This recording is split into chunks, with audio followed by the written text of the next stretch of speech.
Waalaikumsalam warahmatullahi wabarakatuh. Ustaz, mohon penjelasan dalil masalah buraq sebagai kendaraan Rasulullah SAW dalam peristiwa Mi'raj.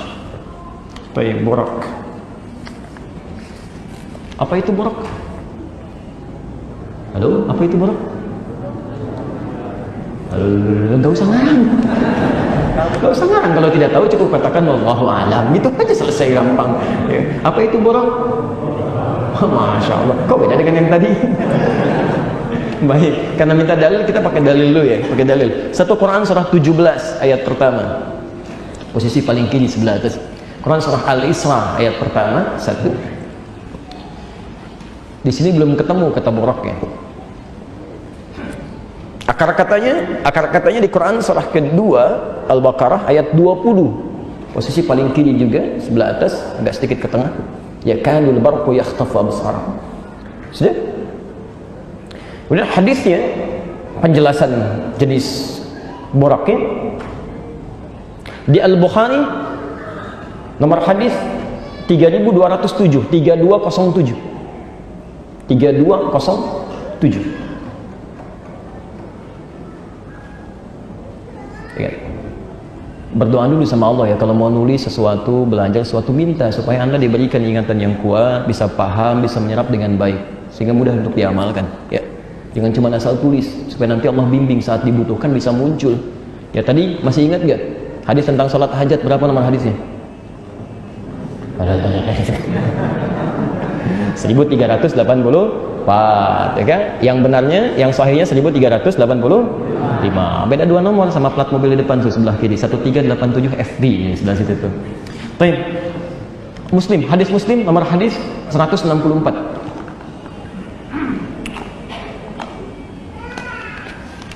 Sudah?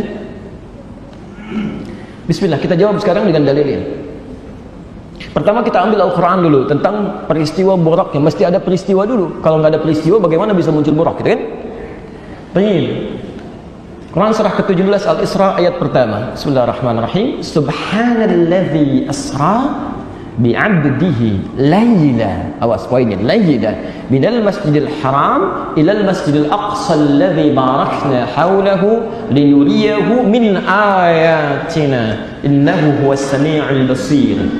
Baik. Subhan. Fokus pada kalimat ini, subhan.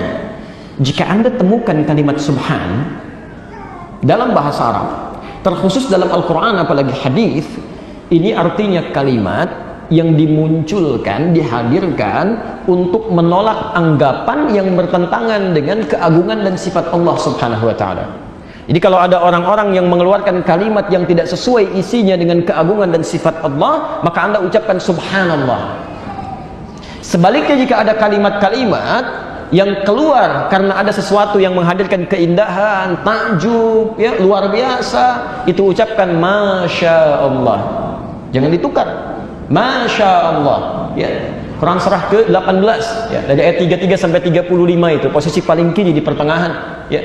Walaula idh dakhalta jannataka qulta ma syaa Allah la quwwata illa billah ya. Kalaulah Anda masuk ke kebun Anda yang rindang, yang tumbuhannya bagus-bagus, itu ucapkan Masya Allah, jangan sombong. Itu dialog antara seorang teman yang rendah hati dengan kawannya yang kaya tapi sombong ya. Dia masuk ke kebunnya, dia katakan, nih punya saya nih kebun kan, dan hebat daripada kamu belum punya apa-apa, ayo usaha dong seperti saya. Maka temannya meluruskan, yang terbaik ketika kamu masuk syukuri, ucapkan Masya Allah la quwwata illa billah. Kamu nggak bisa begitu karena Allah tidak menetapkan itu terjadi ya. Itu yang tepat ya. Jadi kalau ada sesuatu yang bagus-bagus, yang indah, ucapan apa? Masya Allah. Ma di situ itu berarti takjub, ma takjub, dan berarti kalimat doa. Jadi kalau Anda datang ke puncak misal, melihat indah terbentang, Anda ucapkan Masya Allah, itu artinya, ya Allah, saya kagum dengan keindahan yang telah Engkau tetapkan ini, dan mohon jadikan setiap saya kesini selalu indah seperti ini. Awas jangan salah tempat ya. Bapak ibu punya anak, sulit diatur, wah membantah terus-terusan, anaknya masih kecil kan, apa yang diucapkan? Masya Allah ya. Sungguh indah kenakalan ini, kalau bisa teruskan ya Allah. Awas, sesuatu kadang tidak menempat di sini. Baik ya. Sebaliknya kalau subhanallah itu lain. Ada orang berkata, maaf, Ada orang berkata Allah punya anak ya. Ya, turun jawaban subhana. Quran surah kedua ayat 116, posisi paling kiri di pertengahan. Wa qalu ittakhadallahu walada. Mereka berkata Allah punya anak. Subhana. Itu tidak benar. Tidak benar. Nah, dalam peristiwa Isra ini, kenapa dimulai dengan kalimat subhana? Karena ini peristiwa iman yang hanya bisa diyakini dengan iman kita, yang belum bisa ditangkap oleh akal. Sehingga ketika disampaikan oleh Rasulullah SAW, terjadi peristiwa itu cuma semalam. Perjalanan dari Masjidil Haram ke Masjidil Aqsa di Palestina. Ya, sekarang saja menggunakan pesawat itu kan, bisa dalam beberapa jam. Kalau menggunakan bis, ya 1 malam 2 hari kan. Pada saat itu nggak ada pesawat, nggak ada bis, yang memungkinkan pakai unta. Orang pahamnya beberapa bulan sampai jalan. Begitu disampaikan, saya di atas Jabal Qubais. Jabal Qubais itu sekarang yang ada istana raja di atasnya. Jadi dari Zamzam itu kalau anda ke depan masuk, sebelah kanannya langsung ada bukit, di atasnya ada istana raja, itu Jabal Qubais. Rasulullah SAW naik ke atas Jabal Qubais menyampaikan, saya tadi malam diisrakan oleh Allah. Isra itu diperjalankan pada malam hari dari Masjidil Haram di sini ke Masjidil Aqsa di Palestina, cuman semalam. Maka orang mulai meragukan di situ. Yang paling senang Abu Jahal. Yang paling senang Abu Jahal. Ini kesempatan untuk menusuk Muhammad SAW.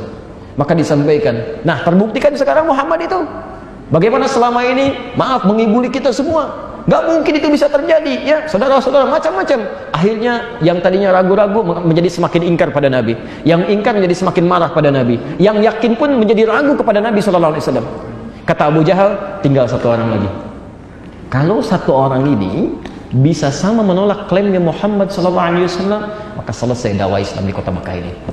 1 orang itu bernama Abu Quhafah, dikenal dengan Abu Bakar. Maka disusulah kemudian ke ladangnya, ke pusat pertaniannya, dikejar kemudian oleh Abu Jahal, dibawa oleh orang ini. Ada apa? Ayo kamu pokoknya dengar aja. Begitu sampai ke tempatnya, kemudian dia katakan, Muhammad sampaikan lagi, ini Abu Bakar mau dengar. Begitu disampaikan oleh Rasulullah SAW, aku diisrakan tadi malam dari Masjidil Haram ke Masjidil Aqsa, cuma semalam tadi. Abu Jahal ketawa. Dengar kau Abu Bakar, bagaimana pendapatmu? Lihat kalimatnya. Sekalipun Muhammad SAW mengatakan bahwa di belakang bukit ini sekarang ada musuh dan itu tidak terjadi, tetap saya akan percaya pada perkataan Muhammad SAW. Orang yang yakin pada sesuatu yang kebanyakan orang mengingkarinya, itu disebut dengan siddiq. Maka sejak itulah digelari dengan Abu Bakar As-Siddiq. Abu Bakar As-Siddiq. Saat orang mulai ragu, saat orang mulai ingkar, manusia inilah sahabat Nabi SAW yang membela Nabi di hadapan orang-orang yang telah melecehkan beliau. Kalaupun ada musuh di belakang saat ini dikatakan oleh Muhammad SAW akan menyerang dan tidak terbukti, saya tetap akan percaya pada Muhammad SAW. Bagaimana suasana iman dalam jiwanya? Karena itu kalau ada sesuatu yang belum paham tentang agama, jangan komentar dulu, yakini dulu, baru hikmah datang. Itu poinnya. Ya, yakini dulu, yakin baru hikmah datang. Apalagi nggak ada ilmu kemudian ikut berkomentar, bisa salah fatal nantinya. Bisa salah fatal. Ya. Dari sini teman-teman sekalian, maka turunlah ayat untuk menolak klaim orang-orang yang kemudian melecehkan Nabi, bahkan melecehkan Allah, bahkan menghina Allah. Maka turunlah surah Subhan. Itu tidak benar. Itu tidak tepat. Nah, jadi mohon maaf ya, mohon maaf. Pelecehan, penghinaan itu bagian yang dialami dalam ujian. Allah dicela, Nabi dicela, malaikat dicela, sahabat dicela. Dan dengan itu semua mereka bersabar dalam kebaikan. Dan Allah punya sifat yang luar biasa. Allah itu Tuhan, beda dengan makhluk. Ya. Nah, Anda bukan Allah, bukan Rasul, bukan sahabat, bukan Nabi, gak mau dicela, mustahil. Kalau Anda orang baik, Anda akan dicela oleh orang jelek. Kalau Anda orang jelek, buruk perilakunya, Anda akan dicela oleh orang baik. Sama aja. Anda lewat mau ke sini, ya, Masya Allah, ada orang mabuk, Anda persoalkan. Allahu Akbar, masih mabuk juga, mudah-mudahan dapat hidayah. Dia juga sama, soleh amat, si amat aja nggak soleh, lewat. Kalau nama Anda doni misalnya, bisa terjadi, itu sama aja. Jadi biasa aja kalau ada orang celah, doakan dia, sudah nggak usah balas dicela. Kecuali kalau celah aja terkait dengan Allah, dengan kitabnya, dengan hukumnya dan sebagainya, baru dikeluarkan tindakan-tindakan yang sesuai dengan konteks hukum yang berlaku. Nah, teman-teman sekalian, apa kaitan dengan borok di sini? Bagaimana bisa ke Masjidil Aqsa dalam semalam? Dengan suasana yang tidak ada kendaraan, yang dalam pandangan manusia bisa mencapai itu semalam. Maka yang seperti ini bisa diartikan bahwa perjalanannya sangat kilat. Dalam bahasa Arab sesuatu yang berlangsung kilat, itu ada kilat, kan cepat, satu kilatan, satu kibatan, itu disebut dengan barqun namanya, kilatannya. Itu dalam bahasa Quran, kilat yang sekelebat itu, ya, ada cahaya sedikit disebut dengan barqun. Quran surah kedua Al-Baqarah ayat 20, posisi paling kiri di pertengahan, agak ke atas sedikit. Yakadul barqu yakhtafu absarahum. Hampir-hampir kilat itu menyambar penglihatan mereka. Saking perangnya cepat. Ya. Kalau kilat itu lambat atau cepat? Cepat. Nggak ada kilat slow motion. Balik lagi, gitu. Nggak mungkin, pasti sekilat. Karena itu kalimatnya kilat. Ya, kilat. Kalau menjadi berita jadi kilas, sekilas info. Ya, kalau peristiwa kilat, cepat. Tapi sesuatu yang kilat itu barakun, cepat. Nah, kalau itu kemudian menjadi tunggangan yang dipraktekkan untuk mencapai satu tujuan tertentu dengan kilat cepat, maka berubah kalimatnya dari barakun menjadi borakun. Nggak pakai borakun. Ya. Saya mau Anda paham dulu dari sisi bahasanya bagaimana, itu kan turunannya seperti apa, baru, dan itu bersumber pada dalil. Nah, buruk seperti apa yang digambarkan dalam peristiwa Isra ataupun Mi'raj itu, maka kita dengar keterangan Nabi SAW. Ya, di hadis riwayat Al-Bukhari nomor hadis 3207, ditemukan juga di hadis Muslim nomor hadis 164. Ya, Al-Bukhari, sini Muslim.